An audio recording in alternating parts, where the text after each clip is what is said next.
जगदम्बा के श्रीअंगों की कांति उदय काल के सूर्यों के समान है। वे लाल रंग के रेशम की साड़ी पहने हुए हैं। उनके गले में मुंडमाला शोभा पा रही है।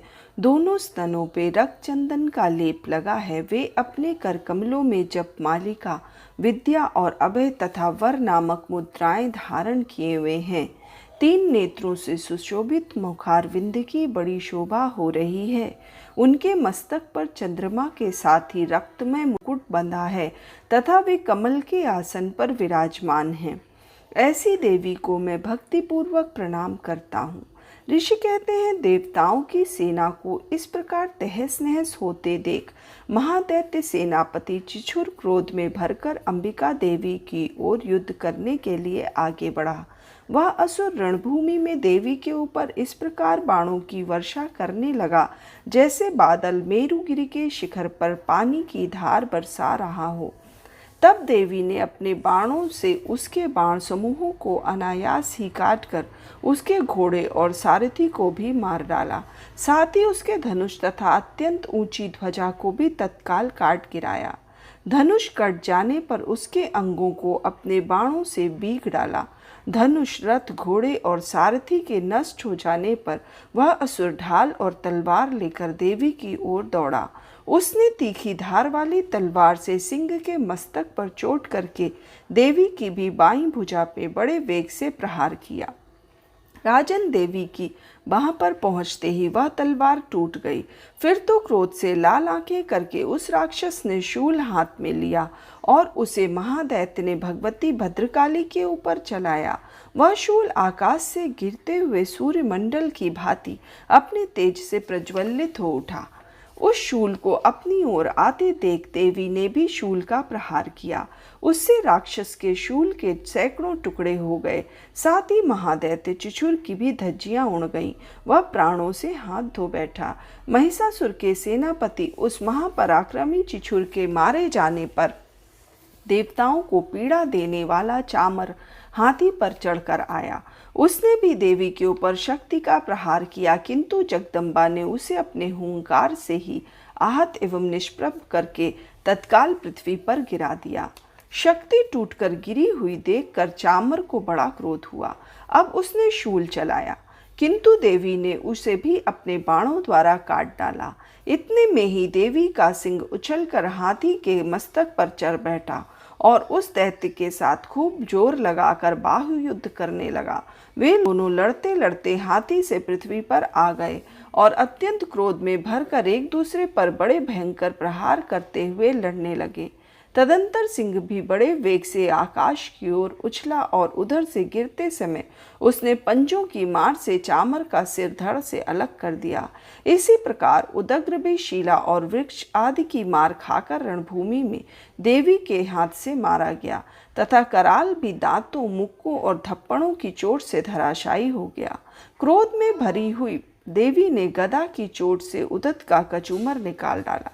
भिंदीपाल से वाष्कल को तथा बाणों से ताम्र और अंधक को मौत के घाट उतार दिया। 3 नेत्रों वाली परमेश्वरी ने त्रिशूल से उग्रास, उग्रवीर तथा महाहनु नामक दैत्यों को मार डाला। तलवार की चोट से बिडाल के मस्तक को धड़ से काटकर गिराया। दुर्धर और दुर्मुख इन दोनों को भी अपने बाणों से यमलोक भेज दिया।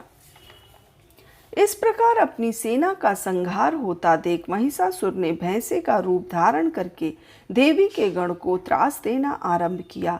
किन्हीं को थूथुन से मारकर, किन्हीं के ऊपर खुरों का प्रहार करके, किन्हीं किन्हीं को पूंछ से चोट पहुंचाकर, कुछ को सींगों से विदीर्ण करके, कुछ गणों को वेग से, किन्हीं को सिंहनाद से, कुछ को चक्कर देकर और कितनों को निश्वास वायु के झोंके से धराशायी कर दिया।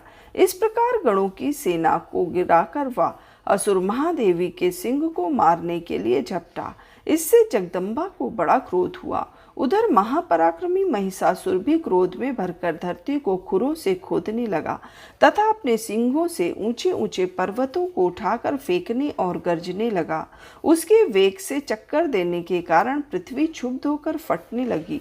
उसकी पूंछ की टंकार से समुद्र सब ओर से धरती को डुबोने लगा। हिलते हुए सींगों के आघात से विदीर्ण होकर बादलों के टुकड़े टुकड़े हो गए। उसके श्वास की प्रचंड वायु के वेग से उड़े हुए सैकड़ों पर्वत आकाश में गिरने लगे। इस प्रकार क्रोध में भरे हुए उस महादैत्य को अपनी ओर आते देख चंडिका ने उसका वध करने के लिए महान क्रोध किया। उन्होंने पाश फेंककर उस महान असुर को बांध लिया। महासंग्राम में बंध जाने पर उसने भैंसे का रूप त्याग दिया और तत्काल सिंह के रूप में वह प्रकट हो गया। उस अवस्था में जगदम्बा ने ज्यों ही उसका मस्तक काटने के लिए उद्यत हुई, त्यों ही वह खड्गधारी पुरुष के रूप में दिखाई देने लगा। तब देवी ने तुरंत ही बाणों की वर्षा करके ढाल और तलवार के साथ उस पुरुष को भी बीग डाला। इतने में ही वह महान गजराज के रूप में परिणित हो गया।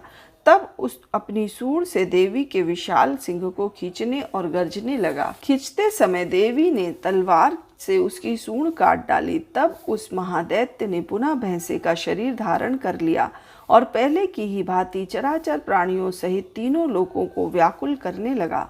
तब क्रोध में भरी हुई जगदम्बा चंडिका बारंबार उत्तम मधु का पान करने और लाल आंखें करके हंसने लगी। उधर वह बल और पराक्रम के मद से उन्मत्त हुआ राक्षस गर्जने लगा और अपने सींगों से चंडी के ऊपर पर्वतों को फेंकने लगा। उस समय देवी ने अपने बाणों के समूह से उसके फेंके हुए पर्वतों को चूर्ण करती हुई बोली।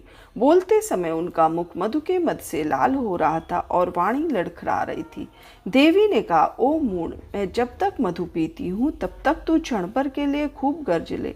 मेरे हाथ से यही तेरी मृत्यु हो जाने पर अब शीघ्र ही देवता भी गर्जना करेंगे। ऋषि कहते हैं, यो कहकर देवी उछली और उस महादैत्य के ऊपर चढ़ गई। फिर अपने पैरों से उसे दबाकर उन्होंने शूल से उसके कंठ में आघात किया।